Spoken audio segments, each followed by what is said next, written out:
We now have more for you on that story of the botched meeting between the President, Goodluck Jonathan, and the parents of the Chibok schoolgirls, and of course the Bring Back Our Girls campaigners.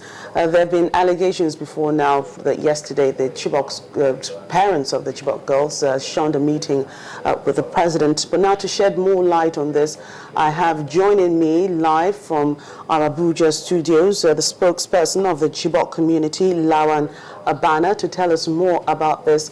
A good afternoon to you. Let me first sympathize about the situation. 3 months now, those girls have been abducted, and the government says it's doing all it can to try and bring them back. The international community is also part of this cry, and we had Malala Yousafzai in Nigeria recently also campaigning for the return of your daughters. But what we're hearing now is that, in as much as President Goodluck Jonathan listened to the voice of the young Malala to have a meeting with you and, other people, other victims concerned, that your group, shunned the meeting with the President. How true is this?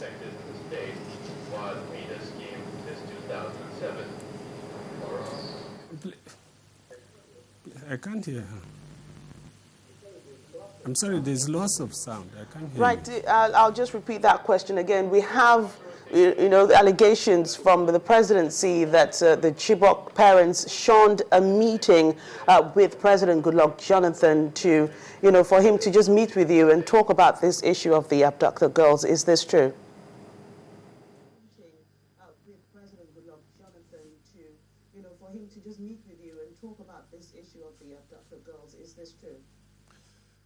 Well, I would want to emphatically state that we did not, and we would never have done that. We don't have any reason to shun meeting our president. What actually happened was this, that there was a request by Malala Fund through one Mr. Eason to invite some of the parents of the abducted children and some of the escapee girls, which we did. It was at the instance of the Malala Fund, and which we did and brought them, and there was good interface. There was a discussion, very, very productive discussion between the parents and the community, including the escaped girls, about 5 of them, I think. So after that, Malala addressed us, and in the course of the public address, there was this information which we were hearing for the first time, that we have been, at the instance of the said Malala, we were to meet the president. Then at the end of the address, we were led, the members of the parents who were around and members of the community were around, and the girls and some of the parents who were around were led into one room, and they were informed, and excluding any other person, were informed that there was to be a meeting with the president. We thought it was to take place there and then, but it didn't happen. So what eventually happened was that they were informed that the meeting was to happen yesterday at 4. But meanwhile, please, I would want to make this point clear, that we have been looking for the opportunity as community to meet with the president. That did not happen. When the presidency said that the president was to visit Chibok Community, we mobilized adequately to receive him at Chibok. Unfortunately, that did not happen. So when we got this information that we were to meet with the president, we were elated and we were very happy. So when we contacted, at the night of the day in issue, we contacted members of our community at home and those who were here. We had very robust discussion, and the arrangement was that, okay, we will make good use of this opportunity created through Malala to meet with the president, which opportunity we've been looking for quite some time. So we agreed jointly that what we shall do now is we shall contact members of our community at home and then discuss, and that we did. We discussed and we came to an agreement that this is so golden an opportunity that we shall deliberate, and we shall mobilize as many as our members as the president would wish to see, and that we shall scrutinize our position and then present our stand, our request, our demands to our president. It is not true that we actually decline. We have everything to lose by declining meeting the president. The president had not much to lose by not speaking to us or not meeting us. In fact, we are the beneficiaries of the magnanimity of our president.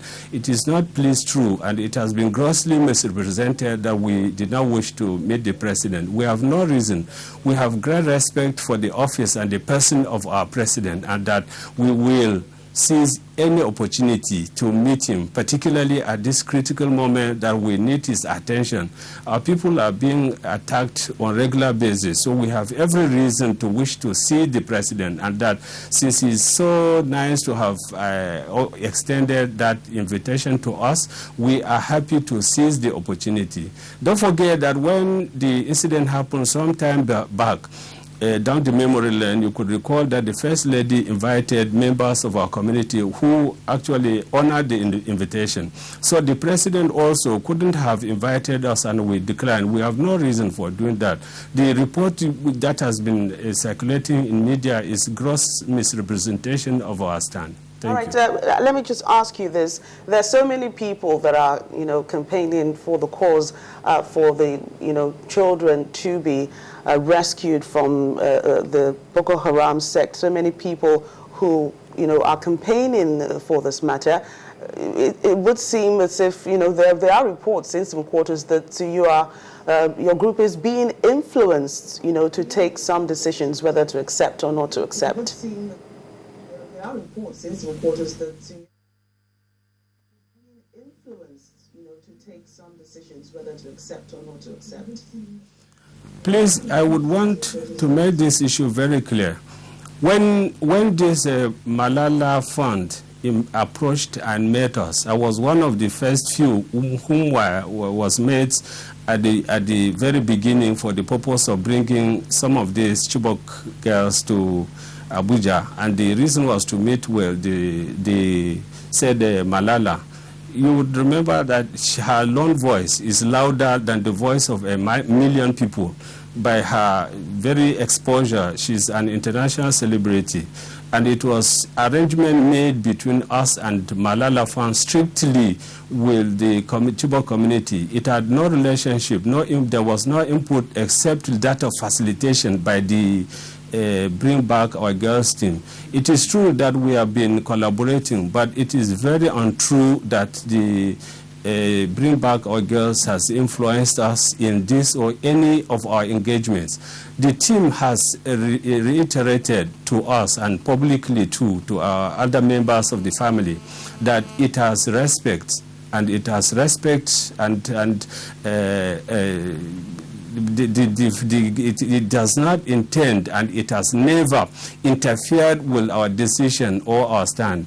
The committee, the Bring Back Our Girls team has always told us that if we are taking decision, they will never and has never interfered with our decision. That our decision is always independent and very much binding on them, and they always respect and stood by our decisions. Please, it is to be made clear. I wish to make that clear.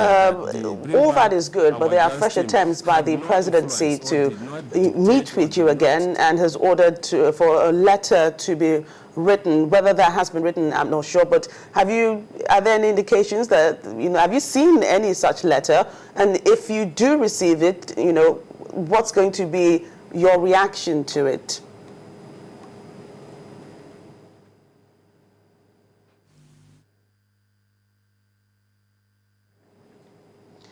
I was asking you that the presidency is, making a fresh attempt to reach out to your group, the Chibok community, and the parents of the missing girls and other victims. Have you received any such letter? Yes, that is. I can't hear. I'll repeat it just one more time. I we do have it on good authority that the president is reaching out to you again and is writing a fresh letter of invitation to your group to meet with him sometime next week. We don't know when.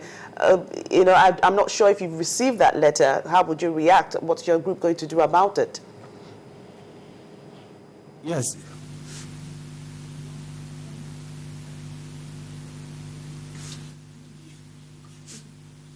Well, that is correct. That there was a letter we received from the presidency today in the afternoon. The letter is really, as you have quoted it, it is correct. It is it is dated 15th of July, and the letter is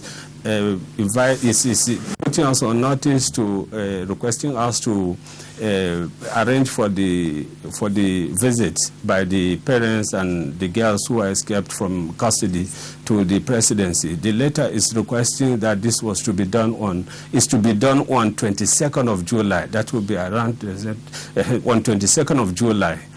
So it is correct, and that this is exactly what we wanted. We want to fine-tune our position and to jointly and to comprehensively engage with the presidency so that we will be able before then to collate and to maybe scrutinize our position so that we'll be able to adequately present our case to the president and to the presidency. So it is correct that we've already started the process of mobilizing our people for the visit to the presidency. That is correct. Thank you so much, Lawan Abana, spokesperson for the Chibok community, speaking to us live from our studios in Abuja. Thank you for your thoughts on that.